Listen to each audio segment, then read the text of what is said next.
والنور يهدي الحائرين ضياء وفي الحشر ظل المرسلين لواء. Assalamualaikum warahmatullahi wabarakatuh. Perkenalkan, nama saya Aditya Agusti Divanto, NIM T2018-1083. Saya Prodi Pendidikan Agama Islam, Fakultas Tarbiyah dan Ilmu Keguruan, kelas A2. Oke, pada kesempatan kali ini saya akan menjelaskan mengenai pemaparan tentang rencana pelaksanaan pembelajaran yang telah saya buat. Dan di dalam proses penyusunan rencana pelaksanaan pembelajaran ini, khususnya untuk bidang studi pendidikan agama Islam dan budi pekerti, itu saya menyesuaikan dengan surat edaran dari Kemendikbud nomor 14 tahun 2019 yang membahas mengenai penyederhanaan RPP. Di antaranya yaitu memuat tujuan pembelajaran, langkah-langkah pembelajaran, dan penilaian. Oke, kita langsung masuk ke dalam pembahasan RPP yang saya buat ya.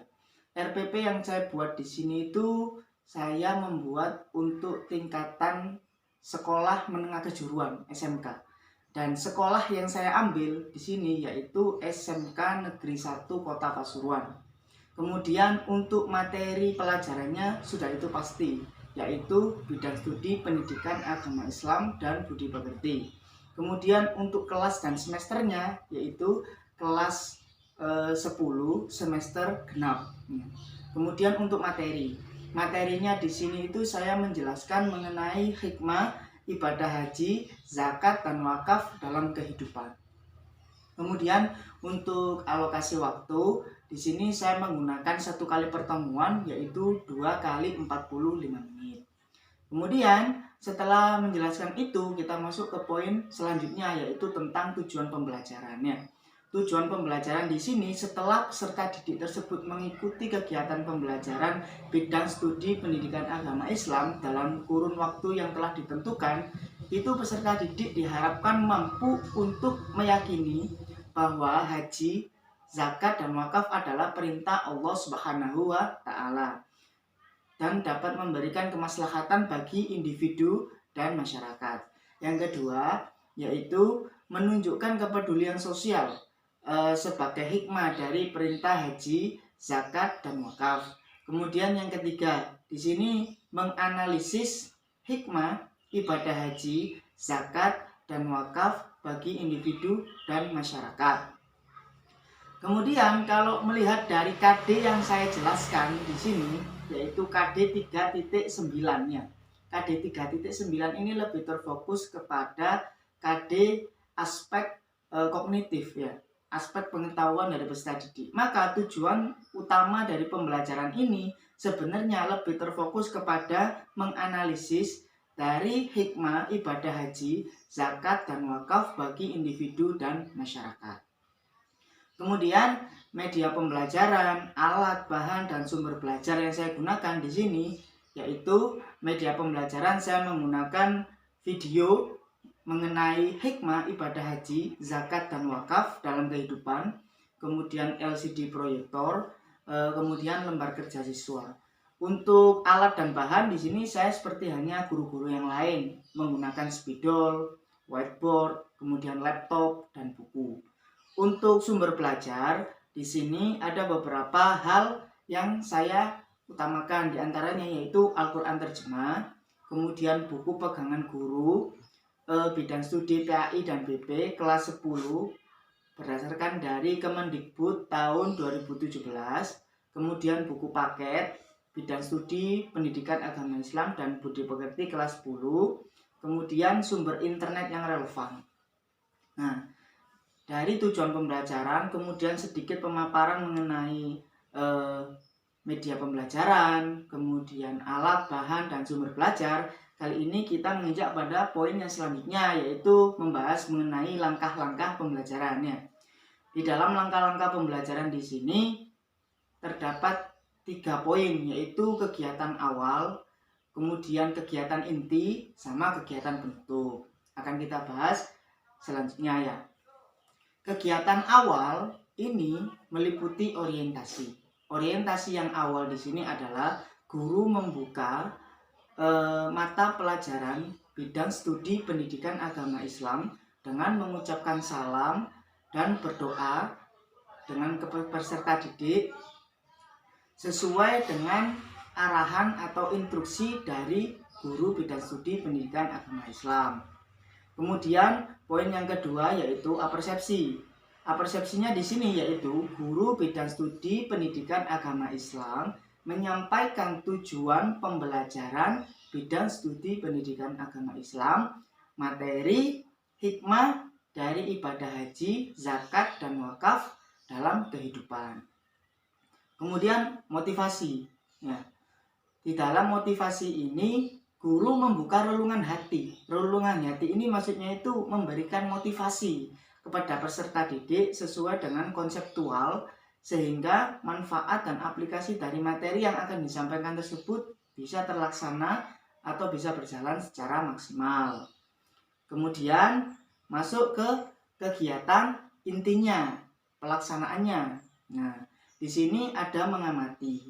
Nah, guru meminta peserta didik untuk mengamati mengenai kolom mengkritisi sekitar kita yang membahas mengenai materi, hikmah, ibadah haji, zakat, dan wakaf dalam kehidupan. Kemudian menanya.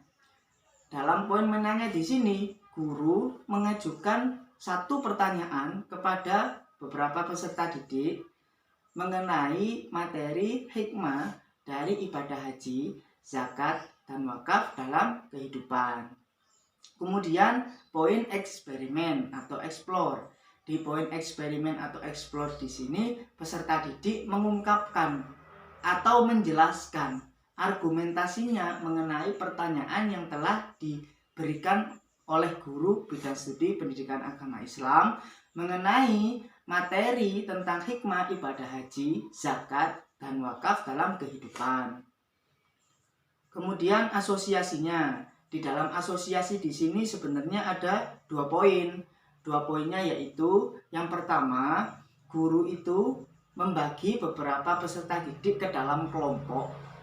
Ke dalam kelompok kecil belajar dengan tujuan untuk menerapkan metode pembelajaran diskusi ya.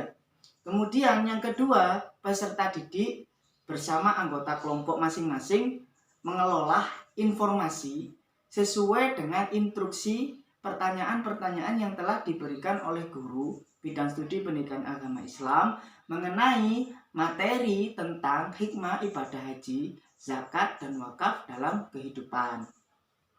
Kemudian yang poin terakhir dari kegiatan inti yaitu komunikasi. Di poin komunikasi di sini, peserta didik itu mengungkapkan hasil paparan reviewnya atau hasil paparan pengolahan informasi mengenai materi pembelajaran yaitu hikmah ibadah haji, zakat, dan wakaf dalam kehidupan. Kemudian di sini yang menjadi pengarah dalam diskusi tersebut adalah guru bidang studi pendidikan agama Islam. Kemudian poin yang ketiga di sini, guru menunjuk salah satu perwakilan dari anggota kelompok yang ada di kelompok-kelompok kecil yang sudah disatukan di kelas tersebut itu untuk mempresentasikan hasil dari pengolahan informasi bersama anggota kelompoknya. Kemudian setiap peserta didik nanti, yang keempat, setiap peserta didik nanti diharapkan mampu untuk memberikan pertanyaan ataupun pernyataan mengenai materi dari hikmah ibadah haji, zakat, dan wakaf dalam kehidupan. Kemudian di sini yang terakhir yaitu guru memberikan pengarahan atau penguatan mengenai materi-materi yang telah disampaikan oleh peserta didik dalam presentasinya dengan tujuan untuk meluruskan apabila terdapat kekeliruan gitu. Kemudian kita masuk ke pembahasan yang terakhir yaitu kegiatan akhirnya dari langkah-langkah pembelajaran bidang studi pendidikan agama Islam. Nah, di dalam kegiatan akhir ini secara garis besar biasanya seorang guru itu yang pertama memberikan pengarahan atau penguatan materi penjelasan mengenai hikmah dari ibadah haji, zakat, dan wakaf dalam kehidupan.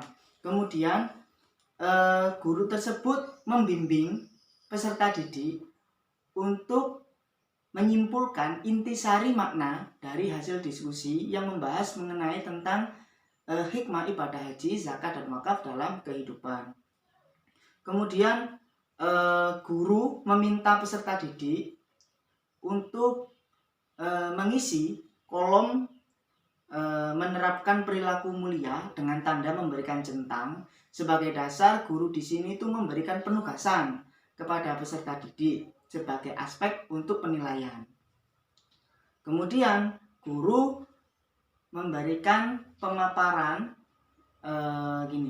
guru memberikan pemaparan materi untuk pertemuan yang selanjutnya kepada peserta didik supaya nanti peserta didik bisa mempersiapkan atau bisa mempelajari materi pembelajaran bidang studi agama Islam terlebih dahulu, sehingga nanti ketika diberikan motivasi berupa pertanyaan, kemudian membuka relung hati, itu nanti peserta didik juga bisa memberikan kontribusi pembelajaran aktif di situ.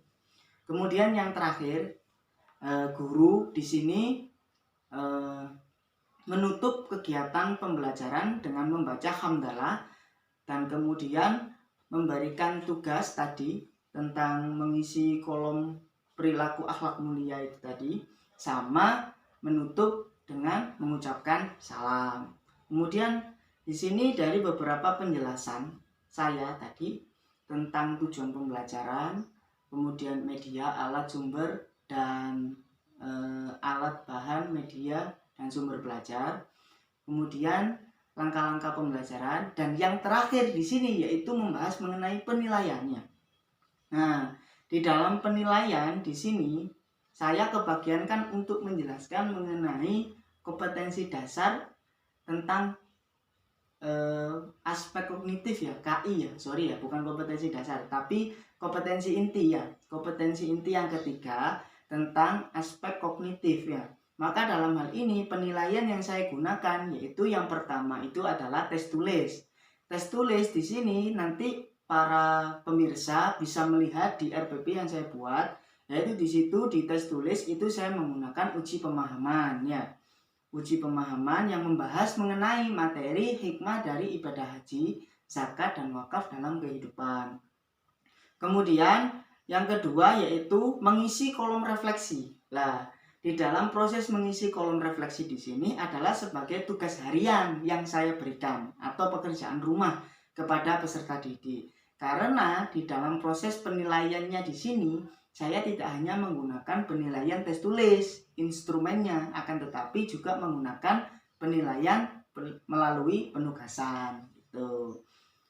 Kemudian yang terakhir di sini yaitu saya menggunakan penilaian diskusi. Nah, penilaian diskusi di sini yang saya amati itu untuk memberikan penilaian dari aspek kognitifnya itu adalah yang pertama di dalam hasil proses menyampaikan informasi mengenai materi hikmah dari ibadah haji, zakat, dan wakaf dalam kehidupan. Kemudian kedalaman dari informasi tersebut. Yang ketiga yaitu penyertaan sumber-sumber belajar yang lain, bisa itu dari internet, kemudian bisa itu dari jurnal ataupun apalah yang sekiranya bisa membantu proses kegiatan pembelajaran itu berjalan secara maksimal. Mungkin hanya itu untuk aspek penilaian dari diskusinya, dari 3 aspek itu. Mungkin sekian penjelasan dari saya mengenai pemaparan rencana pelaksanaan pembelajaran bidang studi pendidikan agama Islam yang saya buat. Kemudian saya pribadi mohon maaf yang sebesar-besarnya apabila ada salah kata dan kekurangan.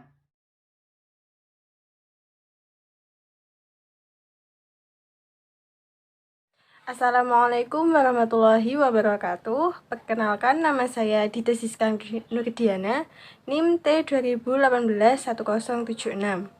Di sini saya akan melanjutkan presentasi dari teman saya yang sebelumnya, yaitu tentang kompetensi dasar KD 4.9 Pendidikan Agama Islam dan Budi Pekerti kelas 10 SMK. Berikut ini penjabarannya, yaitu rencana pelaksanaan pembelajaran Satuan Pendidikan SMK Negeri Darul Ulum, mata pelajaran Pendidikan Agama Islam dan Budi Pekerti, kelas 10 semester ganjil, materi pokok hikmah ibadah haji, zakat, dan wakaf dalam kehidupan. Alokasi waktu 3 kali 40 menit atau 1 kali pertemuan. Kompetensi dasar yaitu KD 4.9 menyimulasikan ibadah haji, zakat, dan wakaf dalam kehidupan, di mana angka 4 itu merupakan kompetensi inti atau KI 4 yang memfokuskan kepada keterampilan siswa. Di sini ada beberapa subbab pembahasan, yaitu 1. Indikator pencapaian. Indikator pencapaian yang pertama yaitu mendemonstrasikan bacaan-bacaan hadis terkait dan mendukung lainnya tentang hikmah ibadah haji, zakat, dan wakaf dalam kehidupan. Yang kedua, menyimulasikan ibadah haji, zakat, dan wakaf. Yang kedua yaitu tujuan pembelajaran. Setelah mengikuti proses pembelajaran, diharapkan siswa dapat, yaitu 1. Meyakini bahwa haji, zakat, dan wakaf adalah perintah Allah Subhanahu wa Ta'ala yang dapat memberi kemaslahatan baik bagi individu maupun masyarakat. Yang kedua, menunjukkan kepedulian sosial sebagai hikmah dari ibadah haji, zakat, dan wakaf. Yang ketiga, menganalisis hikmah ibadah haji, zakat, dan wakaf bagi individu dan masyarakat. Yang keempat, menyimulasikan ibadah haji, zakat, dan wakaf. Yang ketiga yaitu metode pembelajaran, dapat dibaca di makalah dan juga PPT, dan akan saya tampilkan. Yang keempat yaitu media pembelajaran, yang kelima yaitu alat dan bahan, yang keenam yaitu sumber belajar. Yang ketujuh yaitu langkah-langkah pembelajaran. Langkah-langkah pembelajaran di sini meliputi kegiatan pendahuluan, kegiatan inti, dan kegiatan penutup. Yang pertama yaitu kegiatan pendahuluan. Kegiatan ini meliputi 1. Guru memberikan salam, 2. Berdoa sebelum pelajaran dimulai. Yang ketiga, memberi arahan kepada siswa tentang pencapaian kompetensi yang akan dicapai. Yang keempat, yaitu mengkaitkan materi yang akan dipelajari dengan pengalaman pribadi siswa dalam kehidupan sehari-hari. Yang kelima, yaitu mengajukan pertanyaan yang ada kaitannya dengan materi yang akan dipelajari. Yang keenam, yaitu memberikan gambaran manfaat tentang materi yang akan dipelajari dalam kehidupan sehari-hari. Yang keenam, yaitu menyampaikan tujuan pembelajaran pada pertemuan yang sedang berlangsung. Yang kedua, yaitu kegiatan inti. Kegiatan ini meliputi yaitu 1. Guru membimbing siswa dalam mengamati untuk mengidentifikasi dan merumuskan masalah tentang hikmah ibadah haji, zakat, dan wakaf dalam kehidupan. 2. Mengumpulkan data tentang hikmah ibadah haji, zakat, dan wakaf dalam kehidupan. 3. Mengolah data tentang hikmah ibadah haji, zakat, dan wakaf dalam kehidupan. 4. Mengkomunikasikan tentang hikmah ibadah haji, zakat, dan wakaf dalam kehidupan. 5. Bertanya dan mempertanyakan hal-hal yang terkait tentang hikmah ibadah haji, zakat, dan wakaf dalam kehidupan. Yang keenam yaitu melakukan tindakan memberi dan meminta informasi tentang hikmah ibadah haji, zakat, dan wakaf dalam kehidupan. Yang ketiga yaitu kegiatan penutup. Kegiatan ini meliputi berbagai hal, yaitu 1. Melaksanakan penilaian dan refleksi dengan mengajukan pertanyaan atau meminta tanggapan kepada peserta didik dari kegiatan yang telah dilaksanakan sebagai bahan masukan untuk perbaikan langkah selanjutnya. 2. Merencanakan kegiatan tindak lanjut, yaitu dengan memberi tugas baik secara individu maupun kelompok kepada peserta didik. 3, yaitu menyampaikan rencana pembelajaran pada pertemuan berikutnya. Yang keempat, yaitu bersama-sama menutup pelajaran dengan doa dan salam. Setelah melakukan kegiatan pembelajaran atau langkah-langkah pembelajaran seperti yang saya jelaskan sebelumnya, yang pastinya guru akan melakukan sebuah penilaian kepada siswa tersebut. Berhubung yang saya jelaskan adalah KD 4.9, yaitu menyangkut KI 4 tentang keterampilan, maka yang akan dinilai oleh guru tersebut adalah keterampilan atau keaktifan siswa di dalam kelas, yaitu melalui diskusi maupun bermain peran atau mendemonstrasikan tentang materi yang dipelajari saat itu. Mungkin itu saja yang dapat saya sampaikan, kurang lebihnya mohon maaf.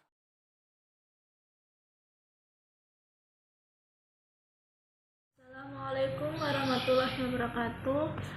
Perkenalkan, nama saya Sursariati, NIM T2018-94. Di sini saya akan menganalisis rencana pelaksanaan pembelajaran, yaitu KD 3.10.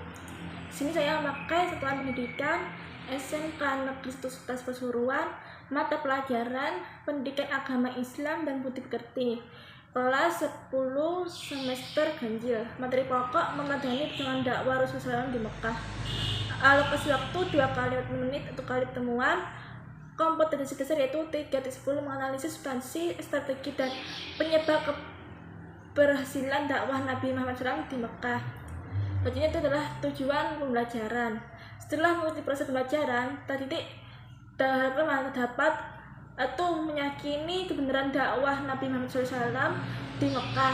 2. Bersikap tangguh dan rela berkorban, menegakkan kebenaran sebagai ibrah dari sejarah strategi dakwah Nabi di Mekah. 3. Menganalisis substansi, strategi dan penyebab keberhasilan dakwah Nabi Muhammad SAW di Mekah. Yang keempat, menyajikan terkaitan antara substansi dan strategi dengan keberhasilan dakwah Nabi Muhammad SAW di Mekah. Ini adalah B. Langkah-langkah kegiatan pembelajaran. Yang pertama adalah alat dan bahan. A. Sumber belajar, itu Al-Quran dan terjemahan. Yang kedua, buku guru dan buku siswa PAI dan BP Kemdikbud 2017. 3. Buku referensi yang relevan. 4. Film yang relevan. Yang B. Media, yaitu LCD, proyektor, dan laptop. C. Alat dan bahan, spidol, papan tulis, kertas, dan YouTube. D. Model pembelajaran itu kontrasistik. E. Metode pembelajaran demonstrasi, diskusi, dan praktik. Yang kedua, kegiatan pendahuluan yaitu mengucap salam, berdoa sebelum belajar dimulai. Yang ketiga, memberi arahan kepada siswa tentang penyampaian kompetensi yang dicapai. Yang ketiga itu kegiatan inti. Dalam kegiatan inti ini, pendidik dan peserta didik melakukan beberapa kegiatan sebagai berikut. A. Mengamati, yaitu menyimak dan mencermati isi bacaan tentang sejarah dakwah Rasulullah SAW di Mekah. Yang kedua, mencermati manfaat hikmah di sejarah dakwah Rasulullah SAW di Mekah. B. Menanya, yaitu 1. Mendiskusikan isi bacaan sejarah dakwah Rasulullah SAW di Mekah. Yang kedua, menanyakan manfaat dan hikmah dari sejarah dakwah Rasulullah di Mekah. Yang C. Mengumpulkan informasi, yaitu 1. Mendiskusikan isi bacaan sejarah dakwah Rasulullah SAW di Mekah. Yang kedua, menganalisis bagaimana metode dakwah Rasulullah SAW di Mekah. Yang ketiga, mengidentifikasikan bagaimana metode dakwah Rasulullah SAW di Mekah. Yang keempat, menganalisis manfaat dan hikmah dari sejarah dakwah Rasulullah SAW. Yang kedua, mengasosiasi, yaitu membuat simpulan dari isi bacaan tentang sejarah dakwah Rasulullah SAW di Mekah. Yang E. Mengkomunikasikan, yaitu pertama, mempresentasikan metode manfaat dan dakwah Rasulullah SAW di Mekah secara kelompok ataupun individu. Yang kedua, menyampaikan hasil diskusi tentang metode manfaat dan hikmah isi bacaan tentang sejarah dakwah Rasulullah SAW di Mekah. Yang keempat adalah penutup, yaitu guru meminta agar siswa sekali lagi membaca ringkasan bacaan tentang sejarah dakwah Rasulullah SAW di Mekah. B.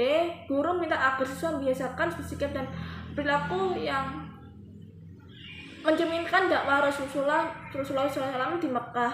C. Guru menutup atau mengakhiri pelajaran tersebut dengan membaca doa. Yang D.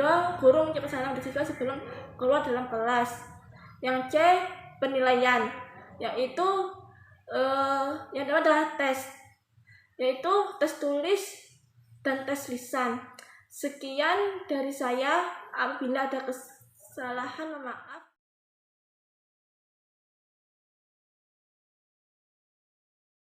Assalamualaikum warahmatullahi wabarakatuh. Perkenalkan, nama saya Intan Eska Fathiyah, NIM T 2018-1056. Di sini saya akan menjelaskan rencana pelaksanaan pembelajaran di sekolah SMK Negeri 1 Kota Pasuruan, kelas 10 semester genap, dengan materi pokok meneladani perjuangan Rasulullah SAW di Mekah. Pertama-tama di sini saya akan menjelaskan tujuan dari pembelajaran.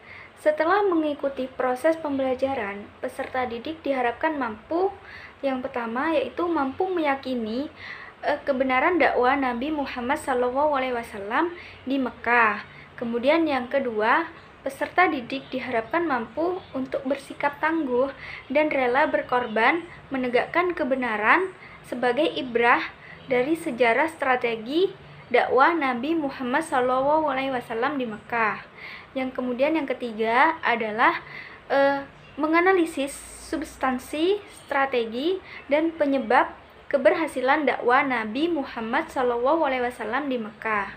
Dan yang keempat yaitu menyajikan keterkaitan antara substansi dan strategi dengan keberhasilan dakwah Nabi Muhammad SAW. Selanjutnya, metode pembelajaran. Yang pertama yaitu pendekatan dan model pembelajaran konstruktivistik, pendekatan secara individu melalui guru kepada kelompok atau peserta didik. Kemudian yang kedua yaitu metode pembelajaran di RPP memakai metode pembelajaran yang pertama yaitu demonstrasi. Kemudian yang kedua adalah menggunakan metode pembelajaran diskusi, dan yang terakhir yaitu menggunakan pembelajaran praktik. Kemudian selanjutnya yaitu media pembelajaran. Media pembelajaran yang digunakan dalam pembelajaran ini yaitu yang pertama adalah worksheet atau lembar kerja siswa, dan yang kedua adalah lembar penilaian, dan yang terakhir adalah LCD proyektor.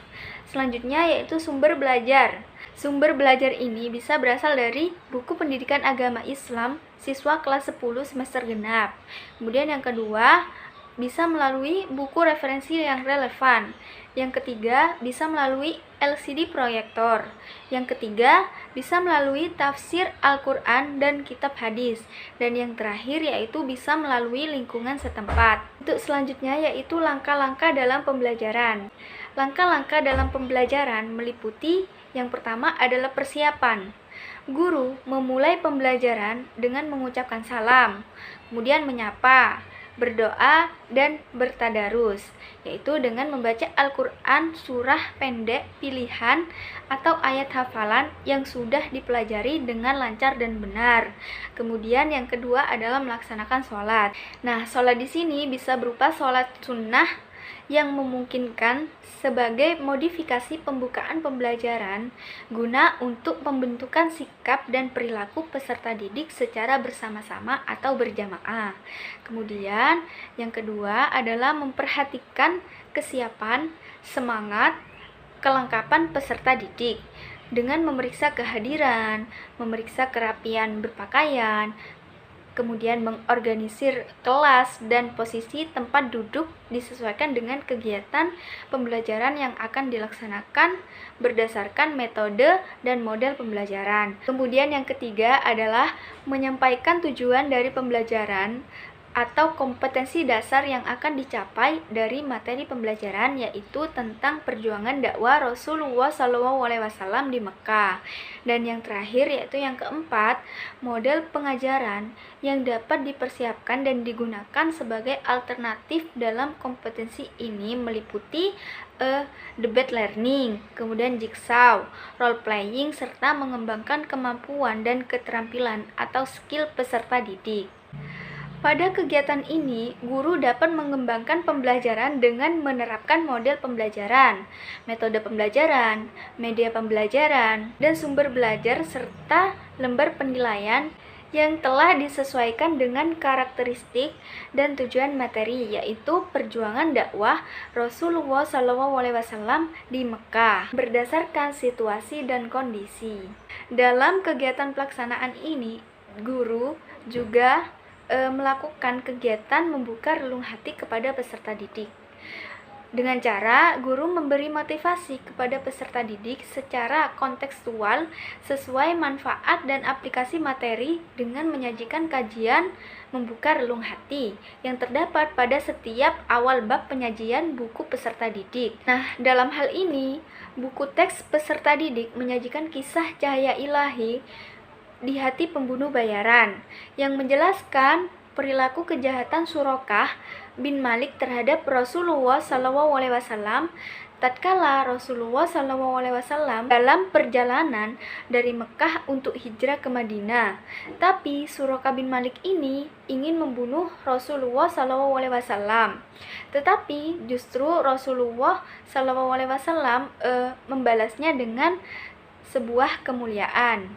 Guru menyajikan kisah ini sebagai proses pengamatan awal pembentukan pemahaman terhadap penghayatan dan pengamalan agama peserta didik yang terkait dengan perjuangan dakwah Rasulullah SAW di Mekah. Nah, membuka relung hati ini dapat pula dikembangkan melalui penayangan video, film, gambar, cerita, atau dengan memperlihatkan guntingan kertas yang telah dibuat oleh guru. Selain itu, dalam kegiatan pelaksanaan ini terdapat beberapa aktivitas, yaitu di antaranya pada aktivitas pertama, yaitu ada mengkritisi sekitar kita, yang mana guru meminta peserta didik untuk memperhatikan kajian yang terdapat pada kolom mengkritisi sekitar kita. Nah, berdasarkan kajian pada buku peserta didik yang merupakan kajian fenomena sosial yang timbul dan berkembang terkait dengan masalah perjuangan dakwah Rasulullah SAW di Mekah, yaitu dengan mencermati wacana kegigihan adalah semangat pantang menyerah yang harus dimiliki untuk mencapai kesuksesan. Kemudian, guru memfasilitasi peserta didik untuk menanggapi, melakukan, dan mengerjakan tugas. Yang ketiga, guru dapat mengembangkan bahan kajian yang terdapat pada kolom mengkritisi sekitar kita dalam bentuk kajian yang setara atau yang lebih kreatif dan inovatif. Yang keempat, guru membagi peserta didik ke dalam beberapa kelompok, yang mana setiap kelompok itu mempersiapkan pertanyaan atau pernyataan yang berkaitan dengan bahan kajian mengenai kolom mengkritisi sekitar kita dengan berupa tayangan video, film, gambar, dan lain sebagainya.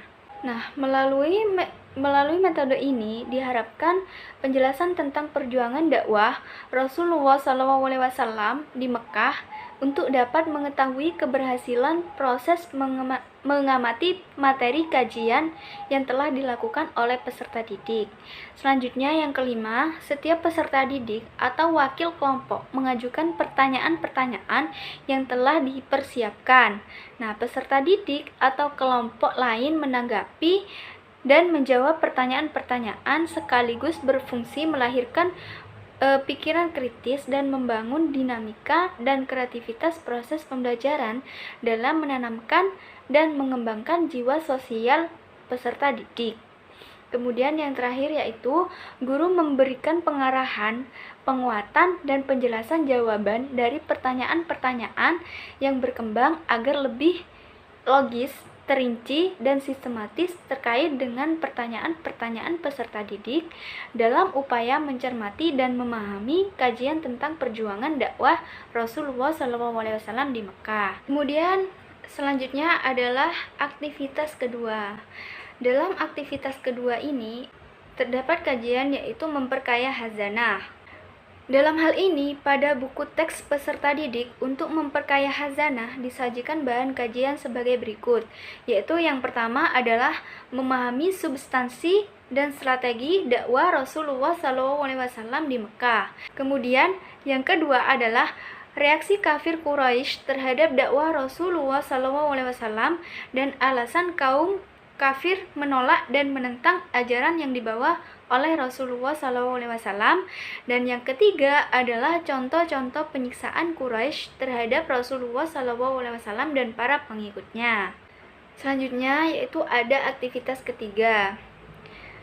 Dalam aktivitas ketiga yaitu aktivitas siswa, guru memfasilitasi atau meminta peserta didik untuk dapat membuat tabel tentang perjuangan dakwah Rasulullah SAW di Mekah, supaya daya ingat peserta didik tentang sejarah perjuangan dakwah di Mekah semakin melekat, yaitu menerapkan perilaku mulia.